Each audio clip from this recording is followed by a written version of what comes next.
સતગુરુ મહારાજની જય. સત્ય સનાતન સતી ધર્મની. તો સંત ન હોત સંસારમાં તો જલી જાત આ સંસાર. જ્ઞાન કેરી લેરમાં સંતો ઠારત ઠામો ઠાર. સદગુરુ મહારાજની. સંત નો હોત સંસારમાં તો જલી જાત આ સંસાર. જ્ઞાન કેરી લહેરમાં સંતો ઠારત ઠામો ઠાર. કારણ સંત મહાપુરુષો આ જગતના થાંભલા છે. કારણ સંતના આધારે આ પૃથ્વી ટકી છે. કારણ જો સંત ન હોત તો આ પૃથ્વી ઉપર સંત ન હોત તો પૃથ્વી ઉપર કેટલા પાપાસાર વધી ગયા છે. પણ સંત મહાપુરુષના આધારે આ પૃથ્વી ટકી છે. કારણ સંત છે એ આ જગતના થાંભલા છે. જેની રીતે આ ઇમારત બનાવી હોય તો એને ટેકાની જરૂર પડે છે. ટેકા વગર ઇમારત ટકી શકતી નથી. એમ મહાપુરુષો છે એ આ જગતના ટેકા છે, થાંભલા છે. એના આધારે આ જગત ઊભું છે. કારણ કે જો ધરતી કંપશે તો ખબર પડે આપણને એવું કંઈક આવે તે આ પાણી આવ્યું નહીં ખબર પડે. પણ આ મહાપુરુષોના આધારે છે ને આ બધું અટકી જાય છે અને એના આધારે આ બધું ટેક્યું છે. તો એટલે કીધું સંત ન હોત સંસારમાં તો જલી જાત આ સંસાર. પણ જ્ઞાન કેરી લહેરમાં સંતો ઠારત ઠામો ઠામ.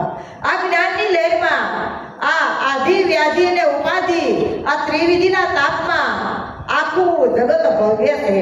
અને આમાંથી કોણ બચાવે? સંત મહાપુરુષો બચાવે છે.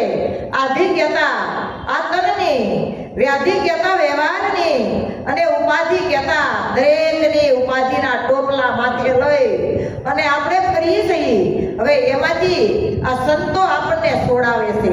કારણ કે ગંજી અને કે ઓઘો ગયો હોય તો એને બચાવવા માટે શું કરવું પડે?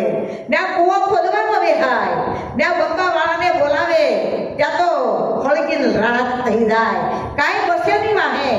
પણ જો એક કે પછી એક પૂળો ખેંચી લીધો હોય તો એટલા પૂળા કામમાં આવી જાય, એટલા પૂળા બચી જાય એવું છે. તો આ જગતના મનુષ્યો છે એક પૂળા સ્વરૂપ છે. કારણ સદગુરુ મહારાજના શરણે જઈ આવી ગયા છે. એનો ઉદ્ધાર થઈ ગયો છે અને એનો બેડો પાર થઈ ગયો છે. આવું સદગુરુ મહારાજનું સાનિધ્યમાં જે આવી ગયા છે એ આદિ વ્યાધિ અને ઉપાધિ આ ત્રિવિધના તાપમાંથી આ બચી ગયા છે. નકર આ ત્રિવિધના તાપ કોઈને છોડે એવું નથી. એટલા માટે કીધું કે એક શબ્દ ગુરુદેવ કા તાકા અનંત વિચાર થકે મુનિજન પંડિતા જાકો વેદનો પામે પાર. કારણ એક શબ્દ ગુરુ મહારાજનો એવો છે કે કેવો એક શબ્દ છે કે વેદોમાં એના પાર પામી શક્યા નથી. વેદો પણ નેતિ કઈને ઉભા રહી ગયા છે. એ શબ્દ ગુરુ મહારાજનો કેવો છે? ચાર વેદના થરથર કંપે. ચાર વેદનું ત્યાં કાંઈ હાલે નહીં. ગુરુ મહારાજે કીધું કઈ ભાઈ બોલો, ત્યાં કાંઈ બોલાતું નહોતું ને. ચાર વેદ થર થર થર કંપતા હતા. અને આ પાંચમા વેદની વાત છે. પાંચમો વેદ છે સૂક્ષ્મ વેદ છે. ચાર વેદ તો જાહેર સુધરે છે. ચાર વેદની વાતો બધાય કરે છે. અને ચાર વેદને ભણવા માટે આ પંડિતો કારણ કે કાશીએ જાય છે. હવે કાશીએ જાય અને ચાર વેદનું જ્ઞાન પ્રાપ્ત કરે. પણ આ પંડિતો કેવી રીતે થાય કે ભણે અને પંડિતો થાય છે. એટલે કીધું શાસ્ત્ર જ્ઞાન પંડિત ઘણા. આ શાસ્ત્ર જ્ઞાન ભણે પંડિત થવાય છે. એટલે કીધું શાસ્ત્ર જ્ઞાન પંડિત ઘણા પણ નિજ જ્ઞાની નરકો. જો જ્ઞાન થાય નિજ તનો તો તે ઘરે રહે નહીં હરખ કહેજો. નિજ એટલે પોતાનું જ્ઞાન થઈ જાય, પોતાની ખબર પડી જાય કે આ પાંચ તત્વના દેહની અંદર હું કોણ છું. જો પોતાની ખબર પડી જાય તો ક્યાંય પછી દોડધામ કરવી પડતી નથી, ક્યાંય એને ભટકવું પડતું નથી. એનો બધોય ભટકણ છૂટી જાય છે. જેમ લાલજી મહારાજે કીધું એમ કે શાસ્ત્રી પુરાણ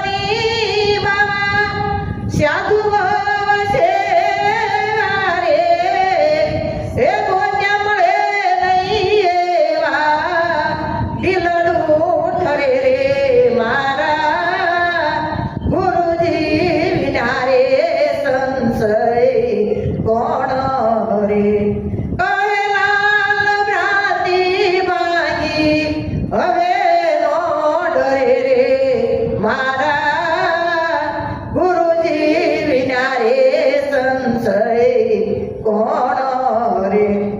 શાસ્ત્રી પુરાણી સાધુ બાબા બહુ સેવા. કારણ કે શાસ્ત્રી પુરાણી અને સાધુ બાબાએ આપણને પોતાની ઓળખાણ ન કરાવી. બધુંય કીધું, શાસ્ત્રમાં આમ કીધું તેમ કીધું, પણ પોતાનું ન કીધું. બધાયની ઓળખાણ કરાવી, પણ પોતાની ઓળખાણ જ્યાં સુધી ન થાય ત્યાં સુધી બધું નકામું છે. હવે પોતાની ઓળખાણ કોણ કરાવે? કે કોઈ એવા સમૃદ્ધ ગુરુ મહારાજ મળી જાય, એ પોતાની ઓળખાણ કરાવે અને પોતાની ઓળખાણ થઈ જાય પછી કઈ માથાકૂટ લેતી નથી, પછી એને કઈ ભટકણ એનું રહેતું નથી. પણ પોતાની ઓળખાણ કરવી કેવી રીતે થાય? કે જેમ ગંગા સતીએ કીધું એમ કે તન મન ધન જે ગુરુજીને અર્પે પાનબાઈ ધનરે વિધારી કરને નાય. ગુરુ મહારાજને કઈક આપવું પડે છે. આપ્યા વગર કબીરદાસ મહારાજ નહીં ગયા કે આપ્યા વગર શું પામશો, કહી ગયા દાસ કબીર. એક વખત કબીર સાહેબ રસ્તે નીકળ્યા અને વૃદ્ધા હતા, એ દળનું દળતા હતા ત્યારે કબીર સાહેબને રોવું આવ્યું. કીધું કે સલતી સકી દેખીએ જોઈ કબીરા રોય, દોદો પડ દિસવે સાબુત બશા નહીં કોઈ. કારણ કે આ સલતી સકી છે એ દેખીને કબીરને રોવું આવ્યું કે આમાં કોઈ બસ્યું નથી, કોઈ બસવાનું નથી. હવે સલતી સકી એટલે ઘંટી, અને ઘંટીની અંદર એક પણ એઠે છે, એક પણ ઉપર છે, અને સાબુત રૂપી દાણા એમાં કોઈ બસ્યા નથી, કોઈ બસવાના નથી, પણ દળાઈ રહ્યા છે. પણ કોઈ એવો ખીજડો જો મળી જાય ને, ખીજડાની ફરતા હોય એ બચી જાય હો. ઘંટીને ખીજડો હોય, ઘટલાને બેન બધાને ખબર છે, પણ એની ફરતા હોય એ બચી જાય. એમ એક આકાશ છે, એક પણ બીજું પણ છે પૃથ્વી છે, એની ઉપર આ મનુષ્ય રૂપી દાણા દળાઈ રહ્યા છે. મનુષ્ય રૂપી દાણા એમાં પેસાઈ રહ્યા છે, પણ એમાંથી કોણ બચી શકે? કોઈ એવા સદગુરુ મહારાજના શરણે જાય, પરમાત્માના નામ રૂપી જો ખીલો એને મળી જાય, તો એ ખીલે રહી જાય, ખીલા ફરતા રહી જાય અને એ બચી જાય હો. એ દળાય નહીં. એમ જે સદગુરુ મહારાજના શરણે ગયા, જીવાતમાં આવ્યા છે, એ બચી ગયા છે. શેમાંથી બચી ગયા છે? કે જન્મ મરણમાંથી બચી ગયા છે. એટલે લાલજી મહારાજે કીધું કે જન્મ મરણનો ભય છે ભાઈ રે, મટી શકે એક મનુષ્ય દ્વારે, એક જન્મ મરણનો ભય એક ભારે છે. કોઈ એવા એક મનુષ્યના દ્વારે જાય, સદગુરુ મહારાજના શરણે જાય, તો એમાંથી બચી જાય એવું છે. ત્યાં સુધી બસાય એવું નથી. તો કોઈ આપણે એવા ગુરુ મહારાજના શરણે ગયા, પણ ગુરુ મહારાજ કેવા હોય, કેવા ગુરુના શરણે જવું પડે? ગુરુ તો બધાય કરે હો. કંઠી ગુરુ કરે, કાન ગુરુ કરે, મંત્ર ગુરુ કરે, દીક્ષા ગુરુ કરે, પણ ખરેખર આ ગુરુ કરવાથી મેળ આવતો નથી. કારણ જ્યાં સુધી સદગુરુ નથી મળતા, સત્યને ઓળખાવા વાળા, પોતાની ઓળખાણ કરવા વાળા એવા સદગુરુ જ્યાં સુધી ન મળે ત્યાં સુધી મેળ આવે એવો નથી. સદગુરુ કોને કહેવાય? કે સત્યનું પાલન કરાવે, સત્યની ઓળખ કરાવે કે સત્ય કેવું કોને, કે ઉત્પત્તિ થાય અને પરલય પામે એટલું અસત્ય કહેવાય. પણ સત્ય સદોચિત જેવનું તેમ છે, એ ન આવે ન જાય. સત્ય એવું છે, આવતું નથી, જાતું નથી, જલમતું નથી, પણ મળતું નથી. આવું સત્યની ઓળખાણ ગુરુ મહારાજે આપણા પોતાના ભેગી કરાવી હો. ક્યાંય આપણને આખી પાછી નહીં, પોતાના ભેગી કરાવી. જો પોતાના ઓળખાણે સત્યની થઈ જાય ને, તો પછી બધે સત્ય સ્વરૂપ જ છે, પછી બીજું ક્યાંય જોવા મળે નહીં.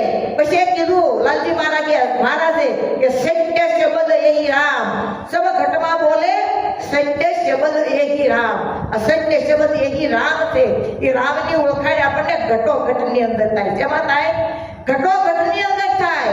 પણ જ્યાં સુધી સદગુરુ મહારાજના શરણે ન આવી ત્યાં સુધી આપણામાં થતી નથી. એટલે કીધું સંતોએ કે ઘટ ઘટમાં અંતર પટમાં ઘટ ઘટ હે સબ ઘટમાં ઈશ્વર વસી રહ્યો. ઘટ ઘટમાં ઈશ્વર વસી રહ્યો. ઘટ ઘટમાં પરમાત્મા વસી રહ્યો છે.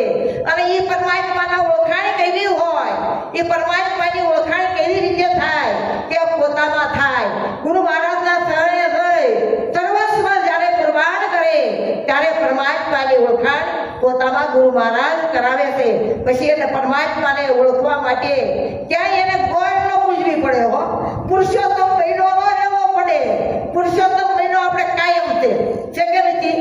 ઉત્તમમાં ઉત્તમ પુરુષ હોય તો બહેનો માટે એના પતિ છે એ પુરુષોત્તમ મહારાજ છે. અને પછી આપણા ગુરુ મહારાજ છે ઉત્તમમાં ઉત્તમ પુરુષ હોય તો સદગુરુ મહારાજ છે ઉત્તમમાં ઉત્તમ છે. આ પુરુષોત્તમ માસ આપણે કાયમ છે હો. જેમ સંતોએ કીધું એમ કે સંતોના ઘેરે સદાય દિવાળી, અગિયારને ઘેરે હોળી, હોળી માં તો હારી બેઠો આઈટમ ધન ને રોળી એમ સંતોના ઘેરે પછી સદાયના માટે દિવાળી પછી એને કોઈએ રેલ અંધારી ન હોય એને અંધારું કોઈએ હોય નહીં, એમ એને અંધારું કાયમ હોય કે સદગુરુ સુરે જે છે ઉગે અંધારા થાય આગે અર્જુન આખે સર્વે સુજે. પછી રસ્તા સીધા રાગે એને રસ્તો સીધો રાગે થઈ જાય એને પછી ક્યાંય ગોતવા દોડવું પડે નહીં. આવું સદગુરુ મહારાજનું જ્ઞાન છે. સમજી આનંદ કરવો અને આનંદ કરાવવો. આનંદ છે એ જ પોતાનું સ્વરૂપ છે. સદગુરુ